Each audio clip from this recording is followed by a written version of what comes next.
Bonjour, Manon Jean, direct d'une merveilleuse classe de 5e année. Je viens juste de terminer un atelier, puis je voulais vous partager ça. Ça me fait beaucoup de joie d'utiliser le livre que j'ai écrit quand même depuis 7 ans, Mathéo et le nuage noir. C'est un must si vous avez le goût de parler des pensées et des émotions, mais moi je l'utilise beaucoup pour les pensées avec les plus grands. Alors avec les élèves avec lesquels j'étais tout à l'heure, je leur demandais, il y a 2 styles de pensée. Hein? Il y a les pensées qui sont roses, puis il peut y avoir des pensées qui sont un peu plus sombres, des pensées qui sont noires. De là, le nuage noir. Alors avec les élèves, je leur demandais juste en lien avec le midi qui s'en vient, parce qu'on était à la période avant le dîner, as-tu des pensées roses en lien avec le dîner qui s'en vient? Ah, bien dans ma pensée rose, il y a par exemple, ici, là, j'ai ma main qui me dit la pensée dans ma tête, ah oui, ça va être bon, qu'est-ce que je vais manger ce midi? Ou maman m'a préparé un lunch, enfin je n'aurai plus faim. Ensuite de ça, ah oui, je vais pouvoir être avec des amis que j'aime, qui ne sont pas dans ma classe. Après ça, on va pouvoir écouter un film, blablabla. Bla, bla. Fait que c'est des pensées roses qui sont intéressantes, qui nous amènent à vivre aussi des météos intérieures, dans le sens que je peux être dans le soleil, je peux être dans l'arc-en-ciel, je peux aussi être dans des météos qui ne sont pas sur ma planète, parce que sur ma planète, c'est juste un aperçu. Hein? Je pourrais être dans la nuit étoilée, je pourrais être dans le coucher du soleil, je pourrais être dans la petite brise de vent chaude, plein d'émotions.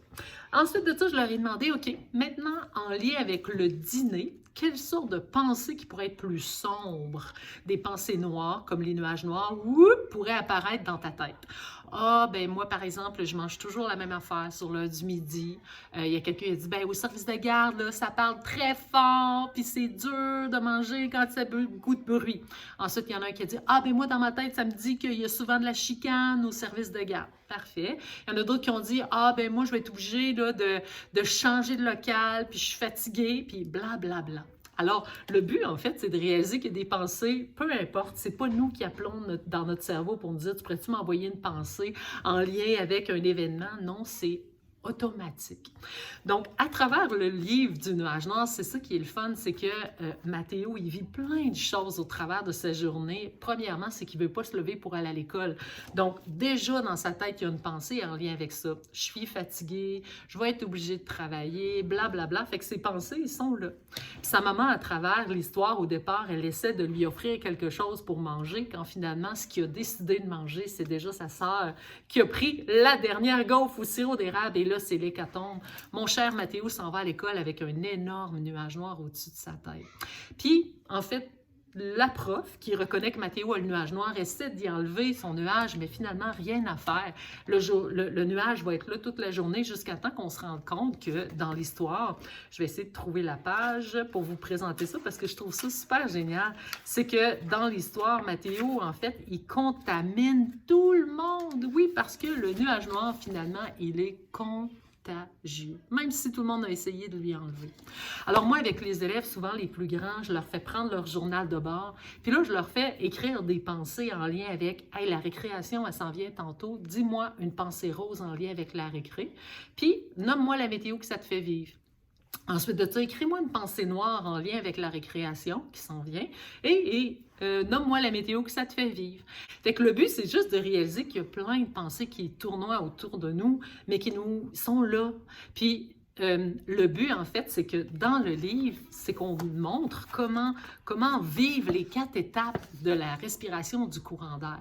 Parce que les pensées, on ne peut pas les chasser. Les pensées, on peut juste apprendre à vivre avec. Parce que dès que tu en chasses une, il y en a déjà un autre qui arrive.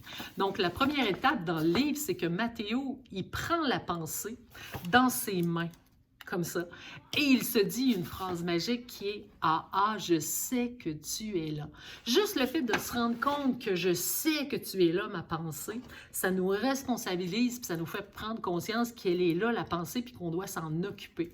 Donc, juste le fait de dire « Ah, ah, je sais que tu es là », c'est comme si ça venait la couper en deux.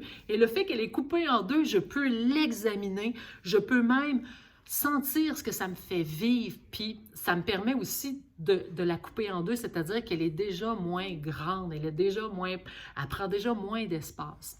La deuxième étape, c'est que Mathéo, en fait, le fait qu'il ait dit « Ah, je sais que tu es là », la deuxième étape, c'est que Mathéo, il commence à la souffler pour prendre une distance par rapport à la pensée pour mieux l'examiner. Parce qu'on la voit beaucoup mieux quand on est un peu en recul que quand finalement elle est à l'intérieur de nous puis on n'en voit pas le bout puis ça devient vraiment encore plus anxiogène. Donc, première étape, ah, je sais que tu es là. Deuxième étape, on vient juste défusionner, la pousser un peu plus loin. Et la troisième étape, regarde bien, c'est qu'on est soulagé. Je suis soulagée d'avoir pris conscience que j'ai cette pensée-là depuis ce matin qui est en train, en fait, de contaminer ma journée. Donc, c'est intéressant de juste comme réaliser, de donner ce pouvoir-là à l'enfant que souvent, c'est la faute des autres, les nuages. Ah, c'est la faute de si je me sens comme ça. Fait que dans ce temps-là, ça prend encore plus d'espace, puis mon nuage devient énorme, puis je le traîne. Et je contamine par des paroles, par des gestes, par ma nonchalance, etc., etc. Donc, c'est intéressant de voir qu'il y a des possibilités de se dire « Ah, je sais que tu es là, je me responsabilise par rapport à cette émotion, à cette pensée-là, je la coupe en deux pour que je l'observe. » Après ça, je la pousse un peu plus loin pour examiner c'est quoi qu'il y a à l'intérieur et quelle émotion que ça me fait vivre. Et ensuite, à la troisième étape, je suis soulagée. Être soulagée d'en avoir pris conscience parce que dès que je réalise que je suis anxieux par rapport à l'examen qui arrive vendredi, j'y pense déjà. Donc déjà là, le fait de l'avoir désamorcé, je me sens plus soulagée. Donc, et la dernière étape, c'est que autant je peux partager le nuage noir parce qu'il est contagieux puis contaminer bien du monde, je peux aussi partager la joie qui est à l'intérieur de moi. Parce que quand je commence à réaliser que finalement, le but, c'est pas de chasser la pensée, c'est pas de chasser mes météos intérieurs, c'est surtout d'apprendre à vivre avec ça, d'observer ça. Ça me fait rendre beaucoup plus dans la puissance puis dans l'autocontrôle de voir que j'ai du pouvoir sur « Ah, je sais que tu es là ». Je prends une distance, je regarde, je commence à sentir, ressentir qu'est-ce que ça me fait vivre. Est-ce que c'est la vérité? Est-ce que je m'invente des choses? Et ça diminue l'intensité. On dit toujours qu'un éléphant, ça se mange par tranche. Hein?